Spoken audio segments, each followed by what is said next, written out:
এক সপ্তাহের মধ্যে ফুয়েল কার্ড চালু হতে পারে বলে জানিয়েছেন জ্বালানি মন্ত্রণালয়ের যুগ্ম সচিব মনির হোসেন চৌধুরী। দুপুরে সচিবালয়ের সংবাদ সম্মেলনে তিনি জানান, আজ পর্যন্ত 1,28,939 মেট্রিক টন ডিজেল মজুত আছে। সরবরাহ ঠিক রাখতে সরকার কাজ করছে জানিয়ে জ্বালানি মন্ত্রণালয়ের এই মুখপাত্র বলেন, একই সাথে সীমান্তে নজরদারি বাড়ানো হয়েছে। তিনি আরও জানান, অকটেন মজুদ আছে 7,000 টন, 11,431 মেট্রিক টন পেট্রোল মজুদ রয়েছে বলেও জানান যুগ্ম সচিব। এ সময় তিনি আরও জানান, সোমবার পর্যন্ত অভিযানে 87,000 লিটার তেল উদ্ধার হয়েছে, মামলা হয়েছে 191টি। 4টা পার্সেল এই পর্যন্ত আমরা পেয়েছি। আপনি যুদ্ধের আগে মাত্র 5,000 মেট্রিক টন এসেছে, আর যুদ্ধের পরে প্রায় 17,000 মেট্রিক টন এসেছে। তার মানে অল টুগেদার 22,000 মেট্রিক টন। আমি গতকালকেও বলেছি, 22,000 মেট্রিক টন আমরা পেয়েছি। আমাদের সাথে চুক্তি আছে 60,000 মেট্রিক টনের এই জুন পর্যন্ত ডিজেল। তো আশা করছি আমরা এটা পেয়ে যাবো ইনশাল্লাহ। মজুদ প্রবণতা জ্বালানি সংকট তৈরি করতে পারে বলে মন্তব্য করেছেন পেট্রোল পাম্প ওনার্স অ্যাসোসিয়েশনের সভাপতি সৈয়দ সাজ্জাদুল করিম। দুপুরে মগবাজারে সংগঠনের কার্যালয়ে তিনি কথা বলেন। অহেতুক আতঙ্কিত না হয়ে সরকারি নির্দেশনা অনুযায়ী রেশনিং ব্যবস্থা মেনে চলার আহ্বান জানান পেট্রোল পাম্প মালিক সমিতির সভাপতি।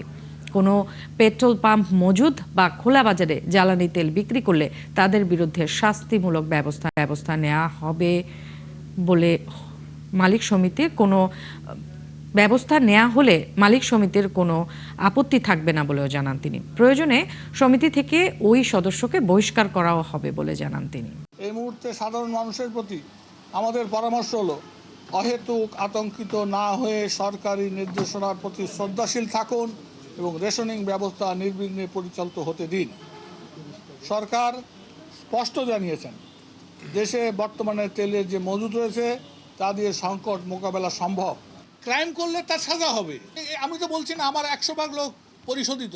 আমরা আমাদের পক্ষ থেকে এই পাম্পগুলির ডিলারশিপ টার্মিনেট করার জন্য সরকারকে 100 ভাগ সহযোগিতা করব, এবং এর জন্য কোনো ধর্মঘট, কোনো আক্ষেপ আমাদের থাকবে না, কোনো কর্মসূচি থাকবে না। সারা দেশে জ্বালানি পরিস্থিতি কিছুটা স্বাভাবিক হলেও সংকট কাটেনি। পেট্রোল পাম্পগুলোতে এখনও দেখা যাচ্ছে দীর্ঘ লাইন। বেশিরভাগ পাম্পে মোতায়েন আছে আইনশৃঙ্খলা রক্ষা বাহিনী। মজুদ নিয়ন্ত্রণে অব্যাহত রয়েছে অভিযান। সহকর্মীদের তথ্য ছবিতে প্রতিবেদন। চট্টগ্রামের ফিলিং স্টেশনগুলোতে সকাল থেকে চালকদের দীর্ঘ লাইনে অপেক্ষা করতে দেখা গেছে। মঙ্গলবার সকাল 9:30 থেকে 10টা পর্যন্ত ফিলিং স্টেশনগুলোতে জ্বালানি তেল দেওয়া হয়। মোটরসাইকেল, ব্যক্তিগত গাড়ি ও পরিবহন চালকরা জানান, অনেক ফিলিং স্টেশন বন্ধ থাকায় যেগুলো চালু আছে সেখানে ভিড় বেশি। আমরা বড় পার্টি হিসেবে আমাদের 2 গাড়ি দিচ্ছে, যারা ছোট পার্টি আছে তাদেরকে অনেক কম দিচ্ছে, ওদেরকে 1 গাড়ি 1.5 গাড়ি এরকম তেল দিচ্ছে। আমরা 2 শিফটে পুলিশ, ওনারা আমাদেরকে হেল্প করতেছে। থানা থেকে আসতেছে। ভোগান্তি তো আসলে একটু আছে, তো আমি চেষ্টা করব, আসলে সরকারকে বলার চেষ্টা করব যে বাকি পাম্প যেগুলোতে আমাদের এখনো বন্ধ ওগুলো যাতে তারা খুলে দেয়। নেত্রকোনার জ্বালানি সংকট মোকাবিলায় তৎপর জেলা প্রশাসন। অবৈধ মজুদ ঠেকাতে চলছে মোবাইল কোর্ট অভিযান। আর ডিপো থেকে সরবরাহ শুরু হওয়ায় কিছুটা স্বস্তি ফিরেছে জেলায়। গত কয়েকদিন ধরে নেত্রকোনার বিভিন্ন ফিলিং স্টেশনে জ্বালানি সরবরাহ স্বাভাবিক রাখতে মনিটরিং জোরদার করেছে জেলা প্রশাসন। গত কয়েকদিনে জেলার বিভিন্ন স্থানে একাধিক অভিযানে 800 লিটার পেট্রোল এবং 3,500 লিটার ডিজেল জব্দ করা হয়েছে। চাঁপাইনবাবগঞ্জে মোটরসাইকেল চালকদের দীর্ঘ সময় লাইনে দাঁড়িয়ে অপেক্ষা করতে হচ্ছে। চালকরা অভিযোগ করেছেন, তারা চাহিদা মতো তেল পাচ্ছেন না। মঙ্গলবার সকাল থেকে বিকেল পর্যন্ত শহরের বিভিন্ন ফিলিং স্টেশনে মোটরসাইকেল চালকদের দীর্ঘ সারি লক্ষ্য করা গেছে। যেসব স্টেশনে তেল রয়েছে সেগুলোতেও সীমিত পরিসরে তেল বিক্রি করা হচ্ছে। শিবগঞ্জ উপজেলার দাদন চকের একটি পাম্পে তেল নেয়া নিয়ে হাতাহাতির ঘটনা ঘটেছে। যদি 500 টাকা তেল দেয় তাহলে মনে করেন যে আমাদের 4-5 দিনের আসা লাগে না। এই 100-200 টাকা তেল দেয়, মনে করেন 1-2 দিন পর আসা লাগে। প্রায় 1.5 ঘন্টা মানে দাঁড়িয়ে আছি, প্রায় লাইনের আসা আলো দেখতে পাচ্ছি, সামনে আগে আসছি, মনে হচ্ছে পেট্রোল পাম্পের কাছাকাছি এসেছি। রাজবাড়ির তেল পাম্পগুলোতে ট্যাগ অফিসার নিয়োগ করার পর কিছুটা শৃঙ্খলা ফিরেছে, তবে কাটেনি ভোগান্তি। লম্বা লাইনে দাঁড়িয়ে তেল নিতে হচ্ছে মোটরসাইকেল চালকদের। শাকিলা সিথি, 71। অন্ধ্রপ্রদেশ সরকারের গোপন চুক্তির কারণে রাশিয়ার সস্তা জ্বালানি তেল আমদানিতে যুক্তরাষ্ট্রের অনুমতি নিতে হচ্ছে। শুধু রাশিয়া নয়, সংকটের এই সময়ে জ্বালানির বিকল্প উৎসগুলোকেও মারাত্মকভাবে সংকুচিত করেছে। নাগরিক প্ল্যাটফর্মের প্রাক বাজেট আলোচনায় এসব তথ্য উঠে আসে। এতে বলা হয়, মধ্যপ্রাচ্যে চলমান যুদ্ধের জেরে বিশ্ববাজারে যেভাবে জ্বালানির দাম বাড়ছে তাতে সরকারের ব্যয় বাড়বে বছরে প্রায় $5 বিলিয়ন, যা জিডিপির 1.1%, যার প্রভাবে চলতি হিসাবে ঘাটতি আরও বাড়ার আশঙ্কা রয়েছে। সংস্থাটির আহ্বায়ক ডক্টর দেবপ্রিয় ভট্টাচার্য বলেন, বর্তমানে বিদ্যুৎ খাতে দেয়া 37,000 কোটি টাকা ভর্তুকি IMF-এর শর্তের পরিপন্থী, যা 2028 সালের মধ্যে যৌক্তিক পর্যায়ে নামিয়ে আনতে হবে সরকারকে। অন্যদিকে এই মুহূর্তে জ্বালানির দাম বাড়িয়ে সরকার ব্যয় সমন্বয় করতে গেলে মূল্যস্ফীতি বেড়ে পরিস্থিতি আরও কঠিন হবার শঙ্কা রয়েছে। মধ্যপ্রাচ্য যুদ্ধে জ্বালানির সংকট মোকাবেলায় সারা দেশে মহানগরীর স্কুলগুলোতে অনলাইন এবং অফলাইনে সম্মিলিত পদ্ধতিতে ক্লাস নিতে চায় শিক্ষা মন্ত্রণালয়। সকালে সচিবালয়ে প্রধানমন্ত্রীর সঙ্গে বৈঠক শেষে শিক্ষামন্ত্রী ডক্টর আ.ন.ম এহসানুল হক মিলন জানান, হাইব্রিড মডেলে শিক্ষা কার্যক্রম পরিচালনার কর্মকৌশল তৈরি হচ্ছে। বৃহস্পতিবার মন্ত্রিসভার বৈঠকে এ নিয়ে চূড়ান্ত সিদ্ধান্ত নেওয়া হবে। নুরনবী সরকারের রিপোর্ট। স্কুল থেকে বিশ্ববিদ্যালয় পর্যন্ত অনলাইন ক্লাসের অভিজ্ঞতা বিশ্বের অন্যান্য দেশের মতো বাংলাদেশেরও আছে। করোনা মহামারীর সময় সে অভিজ্ঞতা মন্দের ভালো হিসেবে বিবেচিত হয়েছে। বৈশ্বিক জ্বালানি সংকটের কারণে এবার অনলাইন ও অফলাইনে স্কুল শিক্ষার্থীদের ক্লাস নিতে চায় সরকার। তবে মহানগরী এলাকায় এ সিদ্ধান্ত দ্রুত বাস্তবায়ন করতে প্রস্তুতি নিচ্ছে শিক্ষা মন্ত্রণালয়। মঙ্গলবার সচিবালয়ে প্রধানমন্ত্রীর সাথে বৈঠক শেষে একথা জানান শিক্ষামন্ত্রী। ইন দ্য মিন টাইম আমাদের ফুয়েল ক্রাইসিস, ইন্টারন্যাশনাল ক্রাইসিসের কারণে আমরা ভাবছি যে ব্ল্যান্ডিং করা যায় কিনা, অন এবং অফ আসবে এবং অনলাইনে, সেটা নিয়ে আমরা আলোচনা করেছি এবং সেগুলিকে আমরা বাস্তবায়ন করার জন্য ইতিমধ্যে আমি সার্ভে করেছি। 55% পিপল চাচ্ছে, ইউজার্সরা চাচ্ছে যে তারা যেন অনলাইনে যায়। বাট কমপ্লিটলি অনলাইনে যদি যাওয়া হয়, যেটা আমরা আবার আনসোশ্যাল হয়ে যাব, সেটা আমরা ভাবছি। It's education. বৃহস্পতিবার মন্ত্রিসভার বৈঠকে সে সিদ্ধান্ত আসবে। সেদিনই জানা যাবে 5 দিনের মধ্যে কতদিন অনলাইনে ক্লাস হবে। We'll propose in the cabinet meeting Thursday আমাদের মন্ত্রণালয় থেকে, তারপর ক্যাবিনেটে আলোচনা হবে, তারপরে এটা ডিসিশন আসবে। Every system, not the university, I am talking about the school সিস্টেমের মধ্যে করছি, English medium, Bangla medium, all medium, specially the metropolitan সিটির কথা আমরা বলছি, যেখানে আমাদের ফুয়েল ক্রাইসিস মানে ইন্টারন্যাশনালি যে ওয়ার ক্রাইসিস যেটা হচ্ছে সেটা ফেস করছে। তারপর ট্রাফিক রয়েছে, এই নিয়ে আমাদের বিভিন্ন চিন্তা ভাবনা রয়েছে। শিক্ষামন্ত্রী জানান, শহরের শিক্ষা প্রতিষ্ঠানগুলোতে তেল চালিত গাড়ির বদলে ইলেকট্রিক যানবাহন ব্যবহারের নিয়ম করতে যাচ্ছে সরকার।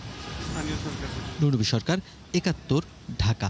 জ্বালানি সংকটে পড়েছে নারায়ণগঞ্জের টেক্সটাইল শিল্প। এর সঙ্গে যুক্ত হয়েছে তীব্র মূলধন ঘাটতি। ব্যবসায়ীরা জানান, জ্বালানি সংকটের কারণে এরই মধ্যে প্রায় 30% টেক্সটাইল কারখানা বন্ধ হয়ে গেছে। একই সাথে ডলারের দাম বেড়ে যাওয়ায় শিল্প খাতে প্রায় 30% মূলধন কমেছে। হাবিবুর রহমানের তথ্য ছবিতে প্রতিবেদন। একে তো ডলারের উচ্চ মূল্য, সাথে যোগ হয়েছে তীব্র জ্বালানি সংকট। এতে বিভিন্ন টেক্সটাইলের উৎপাদন 30 থেকে 40% কমে গেছে। কাজ হারিয়েছে হাজার হাজার শ্রমিক।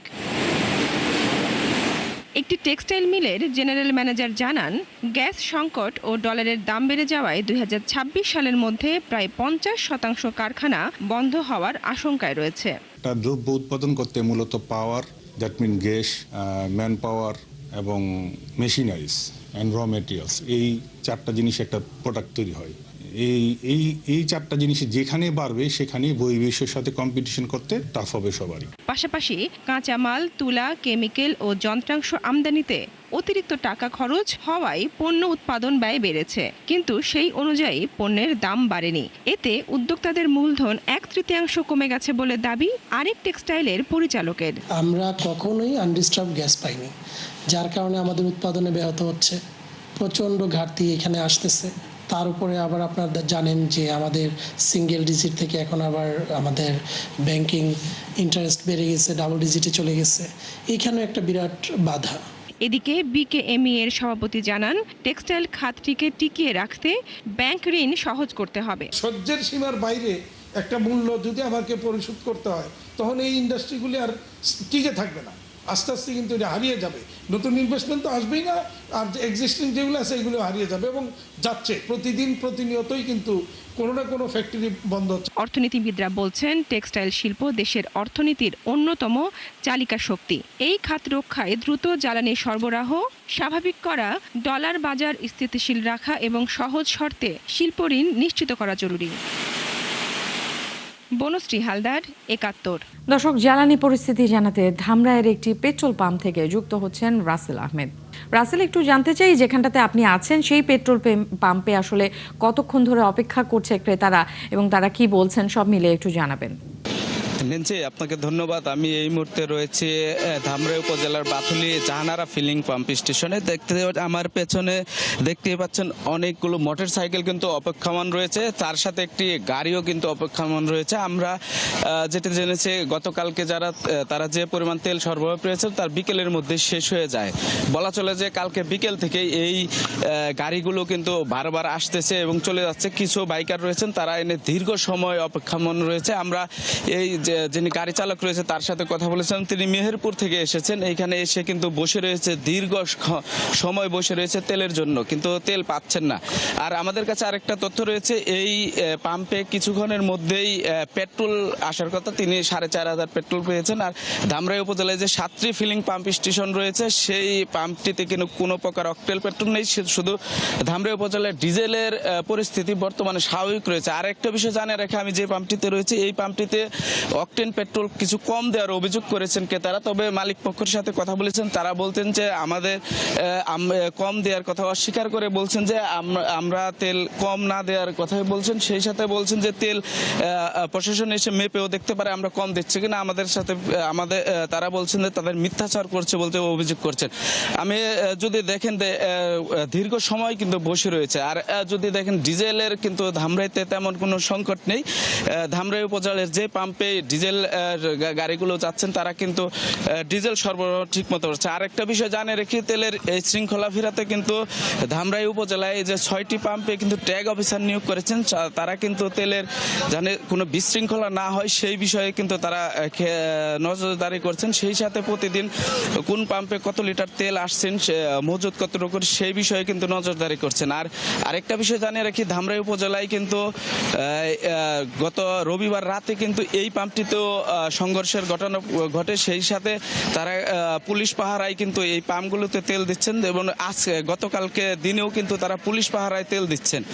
এই ছিল আমার কাছে ধামরাই থেকে সর্বশেষ। নেন্সি। রাসেল, আপনাকে ধন্যবাদ। দর্শক, আমরা একটু খুলনা যেতে চাই। খুলনার জ্বালানি পরিস্থিতি জানবো রাজু হাওলাদারের কাছ থেকে। রাজু, একটু জানতে চাই যে কি পরিস্থিতি খুলনার পাম্পগুলোর, আর আপনি যেখানটাতে আছেন সেখানে কি আসলে ট্যাগ অফিসার আছে কিনা, আপনার চোখে পড়েছে কিনা, সরবরাহ কি বেড়েছে কিনা, সব মিলিয়ে একটু জানাবেন। জি, ধন্যবাদ নেন্সি আপনাকে।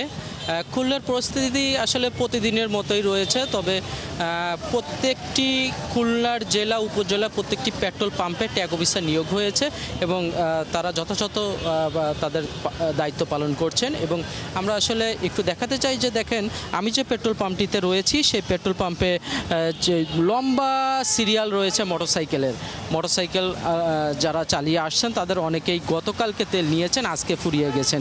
অনেকে কমপ্লেন করছেন যে গতকালকে আমি ৩০০ টাকা তেল দিয়ে আমরা আসলে বাড়ি ঘরে যেতে পারি না, আমাদের যে ব্যবসা বাণিজ্য সে ব্যবসা বাণিজ্য আসলে আমরা করতে পারি না, এই ৩০০ টাকা তেলে আমাদের কি হবে।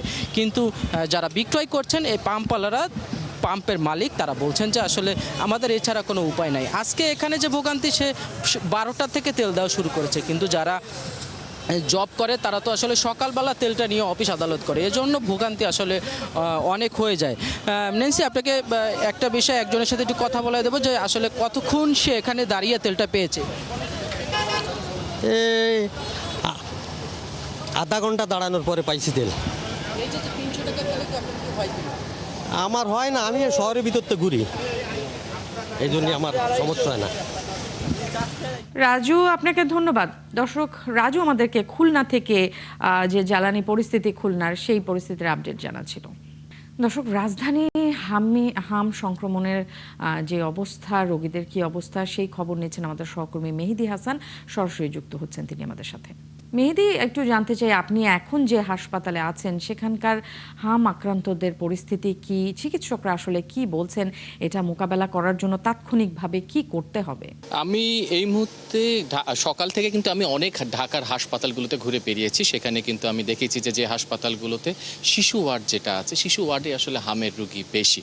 তো আমি এই মুহূর্তে আছি ঢাকার মহাখালী ইপিআই সেন্টারে। আপনারা জানেন যে বেশ কয়েকদিন থেকে স্বাস্থ্য বিভাগ এই ইপিআই যে টিকা, অর্থাৎ হামের যে টিকা কবে প্রদান করা হবে, কোথা থেকে এই টিকা আসবে, এমন নানা গুঞ্জন কিন্তু শোনা যাচ্ছিল। তো আমি আজকে এই ইপিআই সেন্টারে এসে জানতে পারলাম যে ইপিআই বিভাগে ইতিমধ্যে 3 কোটি 1 ডোজের টিকা হামের এখানে কিন্তু মজুদ আছে, যেটা ভারতের সেরাম ইনস্টিটিউট থেকে তৈরি, ভারত থেকে নেওয়া হয়েছে। এই টিকাটা গ্যাভির মাধ্যমে এই বাংলাদেশের স্বাস্থ্য বিভাগ এটা আজ থেকে 1.5 বছর আগে আবেদন করে এবং সেই আবেদনের প্রেক্ষিতে কিন্তু এই টিকাটা এই ইপিআই সেন্টারে আসে। আমি আপনাকে যদি ইপিআই সেন্টারের একটু মজুদ যেখানে এই 3 কোটি ডোজ হামের টিকা মজুদ আছে সেটা যদি আমি আপনাকে একটু দেখাই, যে এই ভবনটা, এই ডান পাশের এই ভবনটার মধ্যে আসলে টিকাটা মজুদ আছে। এবং আমরা যতদূর জানতে পেরেছি যে স্বাস্থ্য বিভাগ যেহেতু হামের এখন প্রকোপ বেড়েছে, হামের তে শনাক্ত এবং মৃত্যু আশঙ্কাজনকভাবে বাড়ছে। এখন শুধু এটা ঢাকার রোগ নয়, ঢাকা সহ বাংলাদেশের বিভিন্ন জেলায় কিন্তু এই রোগের প্রকোপ বাড়ছে, শনাক্ত বাড়ছে, মৃত্যু বাড়ছে। তাই তারা সিদ্ধান্ত নিয়েছে যে জুনের প্রথম সপ্তাহে এই টিকাটা দেওয়া শুরু করবে এবং এটা আসলে ক্যাম্পেইন চলবে। আপনারা জানেন যে ইপিআই কিন্তু টিকা দুভাবে দেয়, একটা হচ্ছে রুটিন ওয়ার্ক, যেটা রুটিন টিকা, তারা যে জরুরি যে রোগগুলো আছে সেই রোগের কিন্তু তারা টিকাগুলো যেটা দেওয়ার নিয়ম সেগুলো দেয়, এবং পাশাপাশি কিন্তু এই যে ক্যাম্পেইন যেটা হচ্ছে এই হামের এই যে এখন প্রকোপ প্রাদুর্ভাব বেড়েছে এবং এই টিকাটা কিন্তু এখন এটা ক্যাম্পেইনের মাধ্যমে মাসব্যাপী চলবে, জুনের 1 তারিখ থেকে দেওয়া শুরু করবে। এবং এখানে কিন্তু ইপিআইয়ের যে কর্মকর্তারা আছেন যারা আসলে টিকার কার্যক্রম সরাসরি পরিচালনা করবেন, তারা বলছে যে এবার যেহেতু এই হাম রোগটা শিশুদের বেশি আক্রান্ত করছে, অর্থাৎ 2 বছরের নিচেই বয়সী শিশুরা আসলে 80% এরাই শনাক্ত হচ্ছে বেশি, এরাই মৃত্যুবরণ করছে। তো তারা মনে করছে যে এই আগে তো 9 মাস থেকে 5 বছর পর্যন্ত এই টিকার দেওয়ার নিয়ম ছিল, এবার কিন্তু তারা শিশুদের এই 9 মাসটা কমিয়ে হয়তো 5-6 মাস থেকে করবে, এমন একটা আমরা কথা শুনতে পাচ্ছি। হয়তো এই মেহেদী, আপনাকে ধন্যবাদ। দর্শক, মেহেদী আমাদেরকে জানাচ্ছিলেন ইপিআই সেন্টার থেকে হামের টিকার প্রক্রিয়ার যে আপডেট, সেই আপডেট তিনি আমাদেরকে জানাচ্ছিলেন এবং একই সাথে হাসপাতালগুলোতে হামে আক্রান্ত যে শিশুরা রয়েছে তাদের আপডেটও আমাদেরকে জানানোর চেষ্টা করছিলেন তিনি। দর্শক, আমরা একটু যেতে চাই, মির্জা ফখরুল ইসলাম আলমগীর কথা বলছেন মোহামেডান ক্লাব পরিদর্শন শেষে, আমরা সরাসরি সেখানে চলে যেতে চাই। মনে হতো যে সত্যিকার অর্থেই নান্ডু ভালো খেলছে, ক্রিকেটের সঙ্গে বেশি জড়িত ছিলাম, একসময় ক্রিকেট কন্ট্রোল বোর্ডের মেম্বারও ছিলাম। কথা বাড়াতে চাই না, আমি শুধু বলতে চাই যে আমরা আজকে অত্যন্ত সৌভাগ্যবান যে আজকে আমাদের প্রধানমন্ত্রী যারা তারেক রহমান, তিনি বাংলাদেশে নামার সঙ্গে সঙ্গেই একটা কথা বলেছিলেন লোকের আক্রমণের সামনে, যে আই হ্যাভ এ প্ল্যান। এই প্ল্যানটি তিনি কার্যকর করা শুরু করেছেন। এবং গতকাল এখানে আমিনুল আছে, আমি আমিনুলকে অবশ্যই একটা ধন্যবাদ, কৃতজ্ঞতা জানাতে চাই যে সত্যিকার অর্থেই সে একটা খুব ভালো কাজ শুরু করেছে। আমি খুব আশাবাদী যে তার নেতৃত্বে ক্রীড়াঙ্গন অনেক দূরে গিয়ে যাবে। তারেক রহমান সাহেব এই খেলাটাকে তিনি একেবারে গ্রামের মধ্যে, মানুষের মধ্যে নিয়ে যাওয়ার জন্য কাজ শুরু করেছেন। শুধু তাই নয়, এই খেলা যারা খেলোয়াড় তারা যেন পেশাজীবী হয়ে ওঠে খেলাকে নিয়ে, সেটাও তার মাথার মধ্যে রয়েছে এবং সেই লক্ষ্যেও তিনি কাজ শুরু করেছেন। কালকে ভাতা দেওয়া হয়েছে বা সম্মান করা হয়েছে, এটা বড় কথা নয়। বড় কথা হচ্ছে যে ভবিষ্যতে যারা খেলবে তারা যেন খেলাকে পেশা হিসাবে নিতে পারে, এই কাজটি তিনি শুরু করেছেন, যেটা আমি মনে করি যে বাংলাদেশের ক্রীড়াঙ্গনে নিঃসন্দেহে একটা নতুন চিন্তা, নতুন ভাবনা এবং সামনের দিকে এগিয়ে যাবে। প্রিয় ভাইয়েরা, আমরা খেলাধুলাকে আমাদের অন্তরে ধারণ করি। আমি এখনও সুযোগ পেলে মাঠে ক্রিকেট খেলা দেখতে যাই, এবং যদি আবাহনী মোহামেডান ফুটবল খেলা হয় তাহলে আবার দেখতে যাব, কারণ এগুলো আমাদের প্যাশন। আমরা ছোট থেকে গড়ে উঠেছি এই ধরনের আপনার আনন্দ উপভোগ করার মধ্য দিয়ে। আমরা সবসময় মনে করেছি এখানে কোনো রাজনীতি থাকবে না, এখানে রাজনীতির কারণে কোনো মেধাবী ক্রীড়াবিদ বাদ পড়বে দল থেকে বা জাতীয় দল থেকে, এটা সবচেয়ে কষ্টের কারণ হয়ে দাঁড়ায়। এইগুলো থেকে আমাদেরকে বেরিয়ে আসতে হবে। আমি আমাদের অত্যন্ত তরুণ ক্রীড়ামন্ত্রী, যিনি নিজে অত্যন্ত একজন দক্ষ, যোগ্য এবং বরেণ্য ফুটবলার ছিলেন, জাতিকে প্রতিনিধিত্ব করেছেন, তাকে অনুরোধ করব যে এই বিষয়টার দিকে লক্ষ্য রেখে রাজনীতিকে মুক্ত করে ক্রীড়াঙ্গনকে যদি আমরা সামনে নিতে পারি তাহলে নিশ্চয়ই আমরা সফল হব। আর আমাদের বর্তমান প্রধানমন্ত্রী জনাব তারেক রহমান সেইটাই চান, সেটাই তিনি কালকে বলেছেন। আমি বক্তব্য দীর্ঘ করব না, এখানে অনেকে আছেন যারা রোদে কষ্ট পাচ্ছেন, গরমে কষ্ট পাচ্ছেন। আমি নিজেকে সৌভাগ্যবান মনে করছি যে এই ইতিহাস খ্যাত এই ক্লাব, একেবারে সেই ব্রিটিশ পিরিয়ড থেকে এই ক্লাব চলছে, 90 বছর বলেছে একজন, সেই ক্লাবের একজন সমর্থক হিসেবে আপনাদের সামনে এসে আমি দুটো কথা বলতে পারছি, এটা আমার চরম সৌভাগ্য। আমরা একটা দর্শক, মোহামেডান ক্লাব পরিদর্শন শেষে স্থানীয় সরকার মন্ত্রী মির্জা ফখরুল ইসলাম আলমগীর কথা বলছিলেন, আমরা সরাসরি সেখানে ছিলাম। আবারও ফিরছি হাম প্রকোপ সংকটের প্রসঙ্গে। হামের প্রকোপ নিয়ন্ত্রণে নানা পদক্ষেপ নিয়েছে সরকার। প্রধানমন্ত্রীর নির্দেশনায় হামের টিকার ব্যবস্থা সহ প্রয়োজনীয় উদ্যোগ নেওয়া হচ্ছে। হাম সহ 10 ধরনের টিকা কিনতে সরকারের পক্ষ থেকে ইউনিসেফকে 604 কোটি টাকা পরিশোধ করা হয়েছে। দ্রুতই টিকা পাওয়া গেলে টিকাদান কর্মসূচি শুরু হবে। দুপুরে রাজশাহী মেডিকেল কলেজ হাসপাতালে হাম রোগীদের চিকিৎসা সহ সার্বিক পরিস্থিতি ঘুরে দেখে এসব তথ্য জানান স্বাস্থ্য সচিব কামরুজ্জামান চৌধুরী। আমাদের জাতীয় পর্যায়ে একটি জাতীয় টিকা দান কর্মসূচি প্রণয়নের একটি টেকনিক্যাল কমিটি আছে।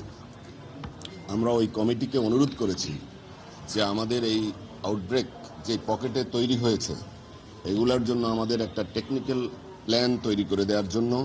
তারা অলরেডি তাদের পরিকল্পনা তৈরি করেছে। ইতোমধ্যেই আমরা 604 কোটি টাকার টিকা ক্রয়ের জন্য যে প্রস্তাব আমরা পাঠিয়েছি, এই টিকা ক্রয়ের বিষয়টি আজকে আমাদের জাতীয় ক্রয় কমিটি, এই ক্রয় কমিটি গত বৃহস্পতিবারে অনুমোদন দিয়েছে। দর্শক, হামে আক্রান্তদের খবর জানাতে রাজশাহী মেডিকেল কলেজ হাসপাতাল থেকে এই মুহূর্তে যুক্ত হচ্ছেন সহকর্মী রাশিদুল হক রুশো। আমরা দেখছিলাম স্বাস্থ্য সচিব রাজশাহী মেডিকেলে গিয়েছেন, তিনি কি বলেছেন বিস্তারিত একটু জানাবেন হামের টিকা সম্পর্কে, এবং একই সাথে হামের চিকিৎসা ব্যবস্থাপনা নিয়ে কোনো নতুন নির্দেশনা রয়েছে কিনা সেটাও জানাবেন। আপনার প্রশ্নগুলোর উত্তর দেওয়ার আগে আপনার সাথে যুক্ত হবার কিছুক্ষণ আগে আমার কাছে হাসপাতালে হামের যেই আপডেট তথ্য সেটি এসে পৌঁছেছে। আমি একটু আপনাকে সেটি আগে সেই তথ্যটি একটু দিয়ে দিতে চাই যে গত 24 ঘন্টায় হামের উপসর্গ নিয়ে রাজশাহী মেডিকেল কলেজ হাসপাতালে আরও 2 শিশুর মৃত্যু হয়েছে, এবং নতুন করে 24 ঘন্টায় আরও 16 শিশু হামের উপসর্গ নিয়ে ভর্তি হয়েছেন, এবং এই মুহূর্তে হাসপাতালে 98 জন শিশু হামের উপসর্গ নিয়ে আসলে চিকিৎসা নিচ্ছেন। এটি ছিল মোটামুটি আজকে গত 24 ঘন্টায় রাজশাহী মেডিকেল কলেজ হাসপাতালে হাম সংক্রান্ত তথ্য। এবার আপনি যে বিষয়টি বলছিলেন যে সংবাদে, যে স্বাস্থ্য সচিব তিনি আজকে রাজশাহী মেডিকেল কলেজ হাসপাতাল পরিদর্শন করেছেন, তার সাথে স্বাস্থ্য অধিদপ্তরের মহাপরিচালক উপস্থিত ছিলেন সেখানে। মূলত মোটা দাগে যে কথাগুলো স্বাস্থ্য সচিব বলেছেন, যে প্রথমেই তিনি আসলে দুঃখ প্রকাশ করেছেন। তিনি বলেছেন কোনো মৃত্যুই কাম্য নয়। রাজশাহী মেডিকেল কলেজ হাসপাতালে আইসিইউ এর জন্য অপেক্ষমান থাকা অবস্থায় শিশু মৃত্যু বা এই যে হামের উপসর্গ নিয়ে যে সমস্ত শিশু মারা গেছেন ইতিমধ্যে, সেই বিষয়গুলো নিয়ে তিনি দুঃখ প্রকাশ করেছেন, এবং তিনি বলেছেন যে টিকার তো আসলে একটি ঘাটতি ছিল। মূলত গণমাধ্যম কর্মীরা আমরা জানতে চেয়েছিলাম যে হঠাৎ করে হামের প্রাদুর্ভাব বাড়লো, এটির কোনো কারণ তারা বের করতে পেরেছেন কিনা। তিনি যেটি মূলত মোটা দাগে বলেছেন যে করোনা পরবর্তী সময়ে স্বাস্থ্যকর্মীরা একটি ধর্মঘটে গিয়েছিলেন, সেই সময় কিন্তু শতভাগ যে টিকাদান কর্মসূচি সেটি আসলে নিশ্চিত হয়নি, সেটি একটি কারণ হতে পারে। এবং এই আপনাকে ধন্যবাদ, আপনি আমাদেরকে বিস্তারিত টিকার আপডেট এবং বরিশাল মেডিকেলে যে হাম আক্রান্ত শিশুরা রয়েছে সেই আপডেট জানাচ্ছিলেন। শাপলা চত্বর হত্যাযজ্ঞের পুলিশের সাবেক ডিআইজি আব্দুল জলিল মণ্ডলকে গ্রেফতার দেখিয়ে কারাগারে পাঠিয়েছে ট্রাইব্যুনাল। এর আগে পুলিশের সাবেক এই ডিআইজিকে ট্রাইব্যুনালে হাজির করা হয়। দুপুরে ডিবি কার্যালয় থেকে তাকে ট্রাইব্যুনালে আনা হয়। এর আগে সোমবার রাতে শাপলা চত্বরে হত্যা মামলায় জলিলকে গ্রেফতার করা হয়। এই মামলায় তার বিরুদ্ধে গ্রেফতারি পরোয়ানা জারি ছিল। 2013 সালে ডিআইজি আব্দুল জলিল ঢাকা মহানগর পুলিশের অতিরিক্ত কমিশনার হিসেবে দায়িত্বরত ছিলেন। এছাড়া তিনি র্যাবের অতিরিক্ত পরিচালকও ছিলেন। আর শাপলা চত্বরের হত্যাকাণ্ডে জলিল মণ্ডলের জড়িত থাকার বিষয়ে তদন্ত উঠে এসেছে। এএফসিপি প্রজেক্টের আওতায় বাংলাদেশের প্রত্নতান্ত্রিক স্থাপনাগুলো রক্ষণাবেক্ষণে কাজ করবে যুক্তরাষ্ট্র। ঢাকা বিশ্ববিদ্যালয়ে ঐতিহাসিক মুসা মসজিদ পরিদর্শন শেষে এই কথা বলেন মার্কিন রাষ্ট্রদূত ব্রেন্ট ক্রেসেনসেন। মসজিদ পরিদর্শন শেষে তিনি বলেন, এরই মধ্যে 13টি প্রজেক্টে যুক্তরাষ্ট্রের অর্থায়নে কাজ চলছে। ঐতিহাসিক এসব স্থাপনা রক্ষায় এই ধারাবাহিকতা আগামীতে অব্যাহত থাকবে। এ সময় সংস্কৃতি মন্ত্রী নিতাই রায়চৌধুরী বলেন, যে কোনো ঐতিহাসিক স্থাপনা রক্ষায় কাজ করছে বিএনপি সরকার। এটি আমাদের 13তম প্রজেক্ট। আমরা ইতিমধ্যেই অনেকগুলো প্রজেক্ট সফলভাবে সম্পন্ন করেছি। এর মধ্যে আর্কিটেকচার ও সংস্কৃতি রয়েছে। এই প্রজেক্টগুলোর মধ্যে 3টিতে আমি সশরীরে পরিদর্শনে গিয়েছিলাম। লিবারেশন ওয়ার মিউজিয়াম গত সপ্তাহে আমি পরিদর্শন করেছি। এসএম সুলতানের কাজগুলো পুনরুদ্ধারের কাজ চলছে। কয়েক সপ্তাহ আগে আমি তা পরিদর্শন করেছি। আমাদের এই সহযোগিতা অব্যাহত থাকবে। যুক্তরাষ্ট্রের এই সহযোগিতা আমরা সাধুবাদ জানাচ্ছি। বাংলাদেশের সংস্কৃতি ও ঐতিহ্য রক্ষণাবেক্ষণ এবং পুনরুদ্ধারে যুক্তরাষ্ট্রের ভূমিকা আমরা স্বাগত জানাই। আশা করি আমাদের দুই দেশ এ বিষয়ে একসঙ্গে আগামীতেও কাজ করবে। সুনামগঞ্জের জামালগঞ্জে প্রায় 20,000 একর জমির বোরো ধান এখন পানির নিচে। কৃষকদের অভিযোগ, অপরিকল্পিত ফসল রক্ষা বাদ অতিবৃষ্টি আর কার্যকর পানি নিষ্কাশন ব্যবস্থার অভাবে এই দুর্যোগ। এখন সরকারি সহায়তা না পেয়ে নিজেরাই সাধ্য অনুযায়ী সেচ পাম্প বসিয়ে দিন রাত লড়াই করছেন।